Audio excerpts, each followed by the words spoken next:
তাহলে এখান থেকে আমার কথা শোনা যাচ্ছে? আমার কথা কি জি তোমরা স্যার, শুনতে শুনতে পাচ্ছ? পাচ্ছি। আচ্ছা, কোথাও কোনো জি সমস্যা স্যার। হলে আমাকে বলবে যে স্যার শুনতে প্রবলেম হচ্ছে বা কোনো সমস্যা হলে।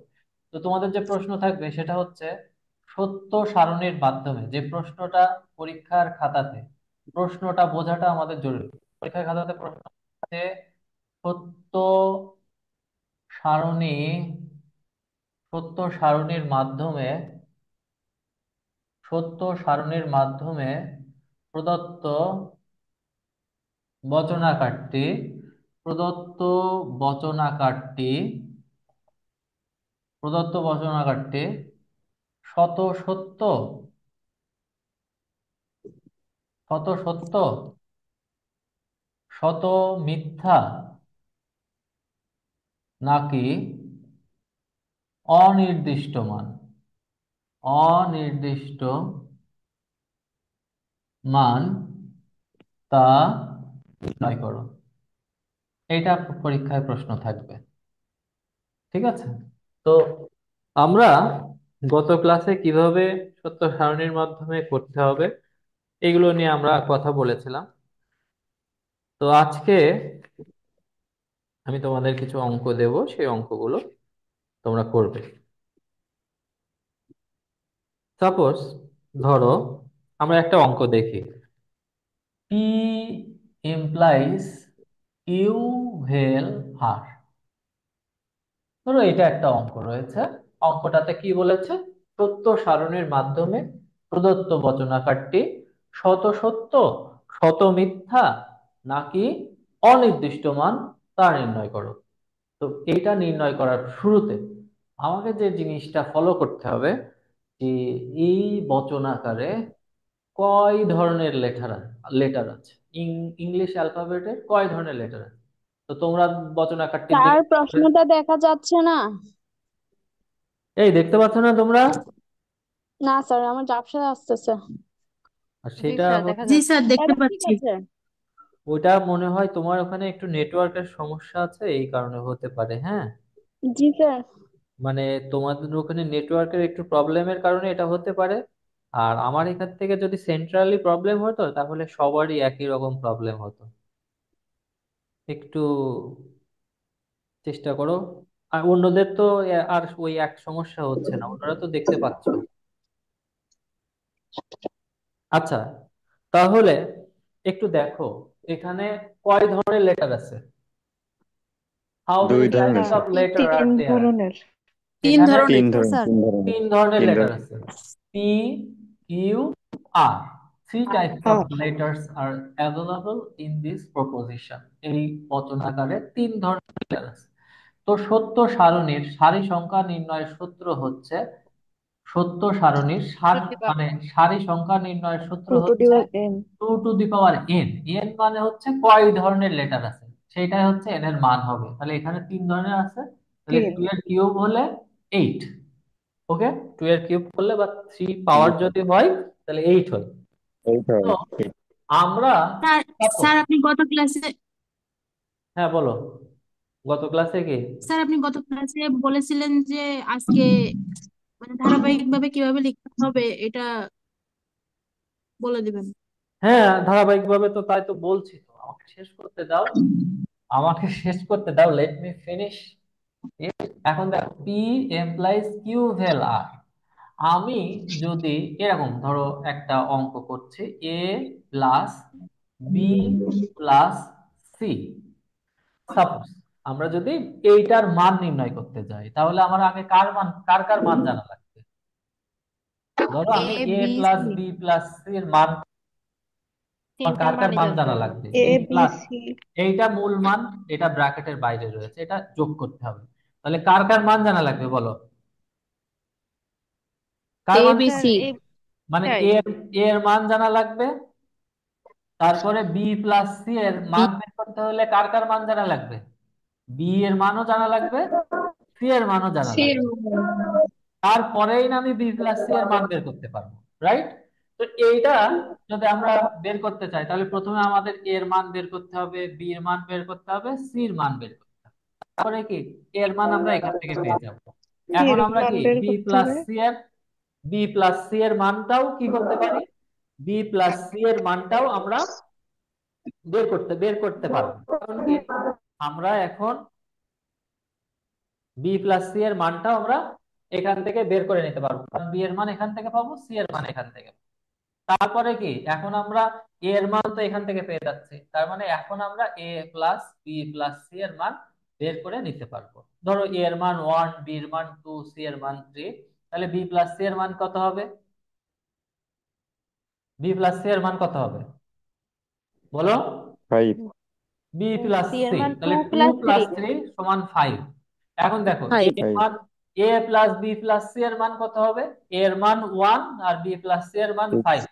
তার মানে one A plus plus B five plus C এর মান কত হবে? 5 ওয়ান আর প্লাস 1, 6। ফাইভ 5 আর 1, 6। 1 + 5 6 হ্যাঁ, তো। 1 + 5 = 6। এখন আমি এই 6 কি এখানে বসাবো, এখানে বসাবো, না মাঝখানে এই প্লাসের নিচে বসাবো? ক্লাসের নিচে। Very good, very good. তাহলে এই থিমটা যদি তোমরা বুঝতে পারো, এইটা আমি কিভাবে করলাম, তাহলে ধারাবাহিকভাবে আরো একবার খেয়াল করো। এ প্লাস বি প্লাস সি এর মান বের করতে হলে আমার এর মান জানা লাগবে, বির মান জানা লাগবে, সির মান, তিনটা মানই জানা লাগবে। অ্যালফাবেটিক্যাল অর্ডারে এ বি সি তিনটার মানই বের করে নিলাম। এখন আমরা বি সি এর মান জানি, তাহলে আমরা বি প্লাস সি এর মানটা বের করে নিলাম।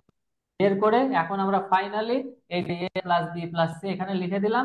লিখলে এ এর মানটা আমরা এখান থেকে নেব, আর বি প্লাস সি এর মানটা এখান থেকে নেব।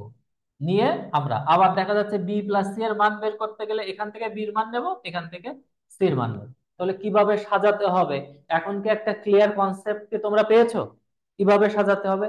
এই জিনিসটা কি বুঝতে পেরেছো? এই জি জিনিসটা স্যার। কি বুঝতে পেরেছো?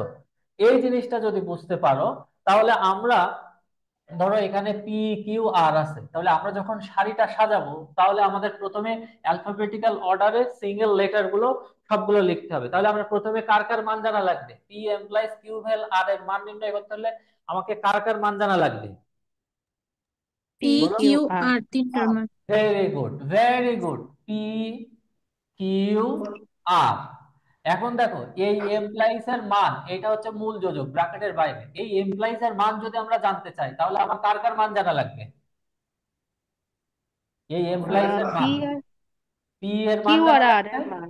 আর কিউ ভেল আর এর মান জানা লাগবে। এখন পি এর মান তো আমরা এখান থেকে পেয়ে যাচ্ছি, কিউ ভেল আর এর মানটা তাহলে আমাকে কি করতে হবে? পি এর মান তো আমি এখান থেকে পাচ্ছি, বের তাহলে করতে কিউ হবে। ভেল আর এর মান কি করতে হবে? বের করতে হবে। আলাদা বের আলাদা বের ভেরি করতে গুড, হবে। Very good. কিউবেল আর এর মানটা আমরা এখান থেকে বের করলাম। এখন কিউ এর মান আমরা এখান থেকে নেব, আর এর মান এখান থেকে নেব। এখন দেখো আমাদের এখানে যেমন এ প্লাস বি প্লাস সি, এই প্লাস এর মান বের করতে হলে এখান থেকে এর মান নিয়েছিলাম, এখান থেকে বি প্লাস সি এর মান নিয়েছিলাম। তাহলে আমরা এখন পি এমপ্লাইজ কিউবেল আর এর মান, পি এর মান আমরা এখান থেকে নিতে পারবো, কিউবেল আর এর মান এখান থেকে নিতে পারবো। এখন কি আমি মূল বচন আকারটি ডান পাশে লিখতে পারি? ডান পাশে লিখতে পারি? জি জি স্যার। স্যার। তাহলে আমরা মূল জি স্যার। বচন আকারটি লিখলাম, পি এমপ্লয়িজ কিউ ভেল আর। ওকে, এখন এটা তো আমাদের লেখা হলো। এখন সবাই একটু নিজেরা দায়িত্বে, বারবার যদি আমি মিউট করতে আসি, তাহলে দেখো ক্লাসের লেকচারে ব্রেক ইন হয়, আর ব্রেক ইন হলে তোমাদেরই সমস্যা। এখন দেখো পি এমপ্লয়িজ কিউ ভেল আর, তাহলে আমরা নিচে এরকম একটা এরকম ভূমি সংলগ্ন রেখা, অনুভূমিক রেখা টেনে দেব। টেনে এই বরাবর আমরা কি করব, এরকম উলম্ব রেখা টানবো। এখন এখানে আমরা কি দেখেছি, কয় ধরনের টি এবং এফ বসানোর জন্য মোট কয় ধরনের ঘর হবে, কয়টা সারি হবে, কয়টা? 8টা। 8টা। তাহলে আমাকে এখন কি করতে হবে, 8টা সারি বানাতে হবে। এক, স্যার এখানে 8টা হবে না 6টা হবে স্যার, এটা ভালো করে বুঝতে পারলাম না স্যার, এটা কিভাবে হলো? আর 6টা? 6টা না তো 8টা হবে। এখানে দেখো, এই 8টা। 8টা হবে কিভাবে, সেটা হচ্ছে, মনে করো এটা তো সত্য বা মিথ্যা হতে পারে, এই যে এটার একটা সূত্র আছে। টি আর এন মানে হচ্ছে জি।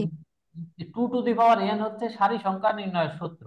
টু হচ্ছে সূত্রের টু, আর এন হচ্ছে হ্যাঁ। কয় ধরনের লেটার আছে। এখানে কয় ধরনের লেটার আছে, পি কিউ আর, তিন 3 ধরনের 3 ধরনের। লেটার আছে। ধরনের। তাহলে এন এর মান হবে কিউ, মানে 3। তাহলে 2 এর পাওয়ার যদি কিউব হয়, তার মানে কি 2 3 বার গুণ, এ কিউব যদি থাকে তাহলে কি এ গণিত এ।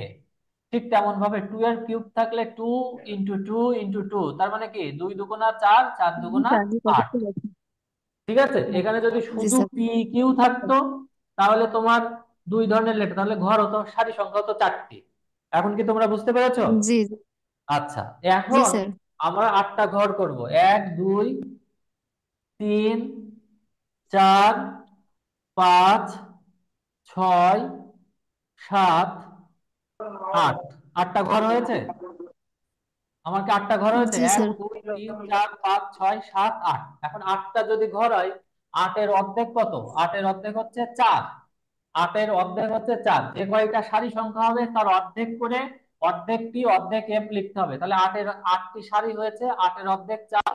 তার মানে এখানে প্রথম ঘরে একদম বাম পাশে কয়টা এফ লিখবো? কয়টা এফ লিখবো? 4টা চারটা চারটা চারটা টি চারটা এফ। চারটা টি, চারটা, সরি, চারটা টি, চারটা এফ। এখন আমি বাম পাশ থেকে যত ডান পাশে এক স্টেপ এরকম এগোবো, তখন টি এফ এর সংখ্যা অর্ধেক করে কমতে থাকবে। এখানে প্রথম সারিতে 4টা টি 4টা এফ আছে, তাহলে এই সারিতে কয়টা টি কয়টা এফ হবে? 4-এর অর্ধেক কত? দুইটা টি দুইটা টি। দুইটা এফ 4-এর অর্ধেক 2, তাহলে 2টা টি 2টা এফ, 2টা টি 2টা এফ। আবার যখন আমি আরো এক স্টেপ বাম পাশ থেকে ডান পাশে আসবো, তখন আমার কয়টা টি কয়টা এফ হবে? 2-এর অর্ধেক কত? এক- একটা একটা টি টি একটা একটা এফ একটা টি একটা এফ, একটা টি একটা এফ, একটা টি একটা এফ, একটা টি একটা এফ। এখন ভেলের ক্ষেত্রে আমরা জানি এফ ভেল এফ এ হচ্ছে ফলস, এফ এ false, তার মানে বাকি সব ট্রু। তাহলে কিউ এর মান কি? কিউ এর মান হচ্ছে টি, আর এর মান টি। টি ভেল টি তে কি হবে? টি ভেল টি তে কি হবে বলো? টি কি টি হবে? ভেল টি টি তে টি টি। হবে। টি ভেল এফ এ কি হবে? টি হবে। টি এফ ভেল টি তে, এফ ভেল টি তে টি। টি এফ টি ভেল এফ এ, এফ ভেল F A F F F F. T ভেল টি তে টি, টি ভেল F A T T T, F T ভেল টি তে টি, এফ ভেল এফ এ, টি না, এফ ভেল F F A F. F এখন দেখো পি এমপ্লাইজ কিউ ভেল আর, তাহলে পি এর মান আমি এই ঘর থেকে নেব, আর কিউ ভেল আর